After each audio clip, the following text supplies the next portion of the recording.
Christmas Evans, o João Bunyan de Gales, 1766–1838.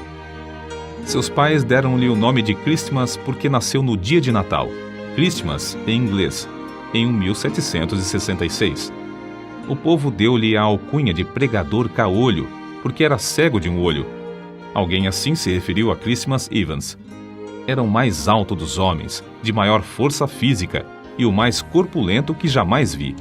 Tinha um olho só, se há razão para dizer que era olho, pois mais propriamente pode-se dizer que era uma estrela luzente, brilhando como Vênus. Foi chamado também o João Bunyan de Gales, porque era o pregador que, na história desse país, desfrutava mais do poder do Espírito Santo. Em todo lugar onde pregava, havia grande número de conversões. Seu dom de pregar era tão extraordinário que, com toda a facilidade, podia levar um auditório de 15 a 20 mil pessoas, de temperamentos e sentimentos vários, a ouvi-lo com a mais profunda atenção. Nas igrejas, não cabiam as multidões que iam ouvi-lo durante o dia. À noite, sempre pregava ao ar livre, sob o brilho das estrelas. Durante a sua mocidade, viveu entregue à devassidão e à embriaguez. Numa luta, foi gravemente esfaqueado. Outra vez, foi tirado das águas como morto, e ainda doutra vez, caiu de uma árvore sobre uma faca. Nas contendas era sempre o campeão, até que, por fim, numa briga, seus companheiros cegaram-lhe um olho. Deus, contudo, fora misericordioso durante esse período, guardando-o com vida para, mais tarde, fazê-lo útil no seu serviço. Com a idade de 17 anos, experimentou a graça da salvação. Aprendeu a ler e, não muito depois, foi chamado a pregar e separado para o ministério. Seus sermões eram secos e sem fruto até que, um dia, em viagem para Maintward, segurou seu cavalo e entrou na mata, onde derramou a sua alma em oração a Deus. Como Jacó em Peniel, de lá não saiu antes de receber a bênção divina. Depois daquele dia, reconheceu a grande responsabilidade de sua obra. Regozijava-se sempre em espírito de oração e surpreendeu-se grandemente com os frutos gloriosos que Deus começou a conceder-lhe. Antes dessas coisas acontecerem, possuía dons e corpo de gigante. Depois, porém, foi-lhe acrescentado o espírito de gigante. Era corajoso como um leão e humilde como um cordeiro. Não vivia para si, mas para Cristo. Além de ter, por natureza, uma mente ativa e uma maneira tocante de falar, tinha um coração que transbordava de amor para com Deus e o próximo. Verdadeiramente era uma luz que ardia e brilhava. No sul de Gales andava a pé, pregando, às vezes, 5 sermões num só dia. Apesar de não andar bem vestido e de possuir maneiras desastrosas, grandes multidões afluíam para ouvi-lo.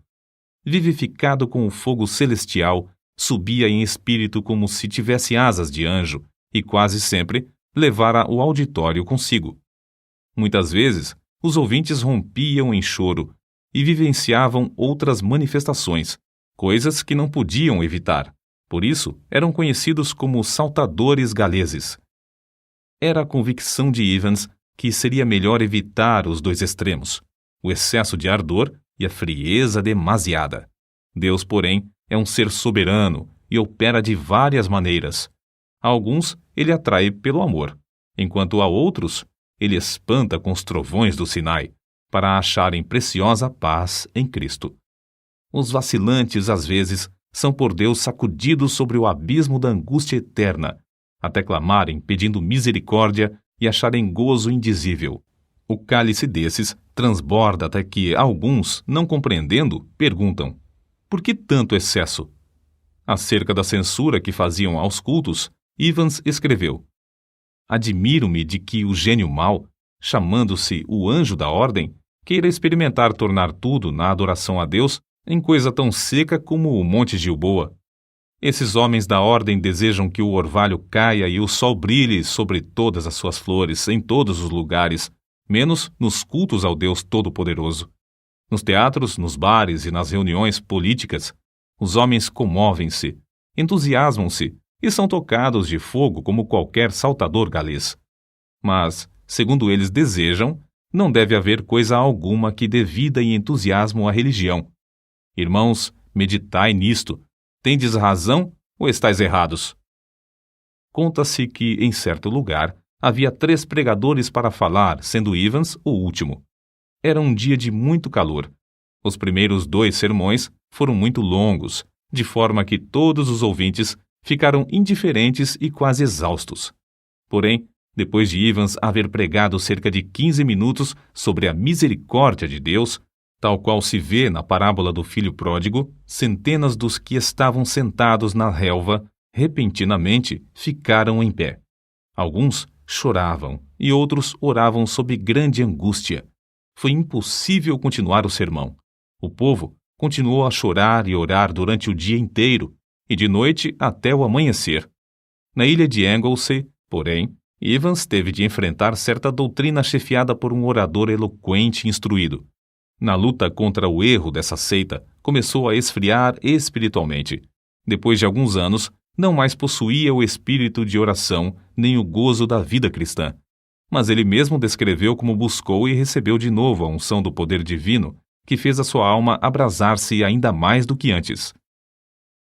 Não podia continuar com o meu coração frio para com Cristo, sua expiação e a obra de seu Espírito.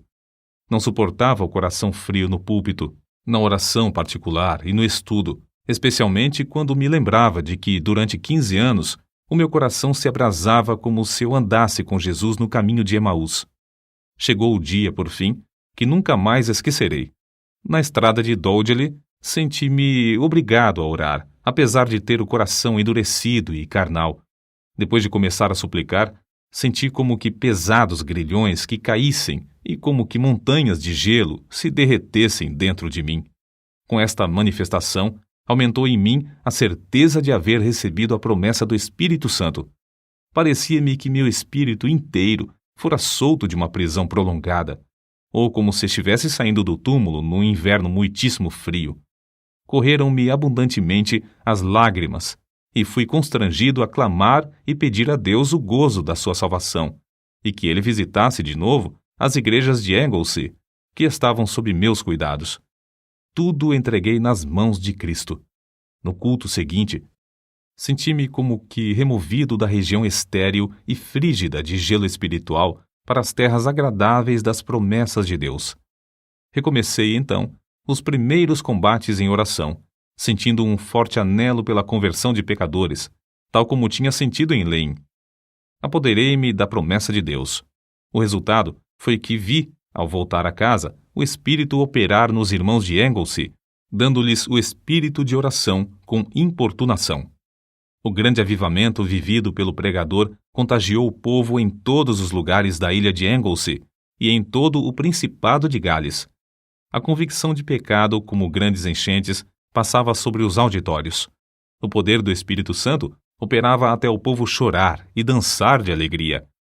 Um dos que assistiram ao seu famoso sermão sobre o endemoniado gadareno conta que Evans retratou tão fielmente a cena do livramento do pobre endemoniado, a admiração do povo ao vê-lo liberto, o gozo da esposa e dos filhos quando voltou a casa, curado, que o auditório rompeu em grande riso e choro. Alguém assim se expressou. O lugar tornou-se um verdadeiro boquim de choro. Juízes, capítulo 2, versículos 1 ao 5.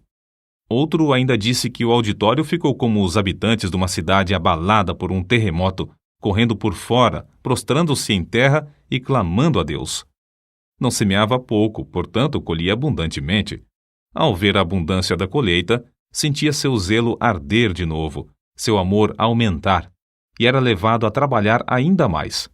A sua firme convicção era de que nem a melhor pessoa pode salvar-se sem a operação do Espírito Santo, e nem o coração mais rebelde pode resistir ao poder do mesmo Espírito. Evans sempre tinha um alvo quando lutava em oração.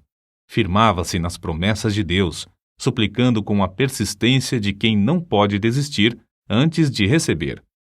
Dizia que a parte mais gloriosa do ministério do pregador era o fato de agradecer a Deus pela operação do Espírito Santo na conversão dos pecadores. Como vigia fiel, não podia pensar em dormir enquanto a cidade se incendiava. Humilhava-se perante Deus, agonizando pela salvação de pecadores, e de boa vontade gastou suas forças físicas e mentais na fala de seu último sermão, sob o poder de Deus, como de costume. Ao findar, disse: "Este é meu último sermão." Os irmãos entenderam que se referira ao último sermão naquele lugar. Caiu doente, porém, na mesma noite. Na hora da sua morte, 3 dias depois, dirigiu-se ao pastor, seu hospedeiro, com estas palavras: "O meu gozo e consolação é que, depois de me ocupar na obra do santuário durante 53 anos, nunca me faltou sangue na bacia. Prega Cristo ao povo."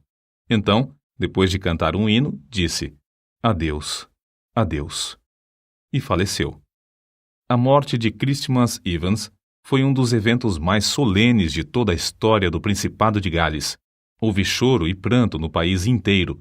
O fogo do Espírito Santo fez os sermões desse servo de Deus abrasar de tal forma os corações que o povo da sua geração não podia ouvir pronunciar o nome de Christmas Evans sem ter uma lembrança vívida do filho de Maria na manjedoura de Belém, do seu batismo no Jordão, do jardim do Getsêmani, do tribunal de Pilatos, da coroa de espinhos, do Monte Calvário, do Filho de Deus imolado no altar, e do fogo santo que consumia todos os holocaustos, desde os dias de Abel até o dia memorável em que esse fogo foi apagado pelo sangue do Cordeiro de Deus.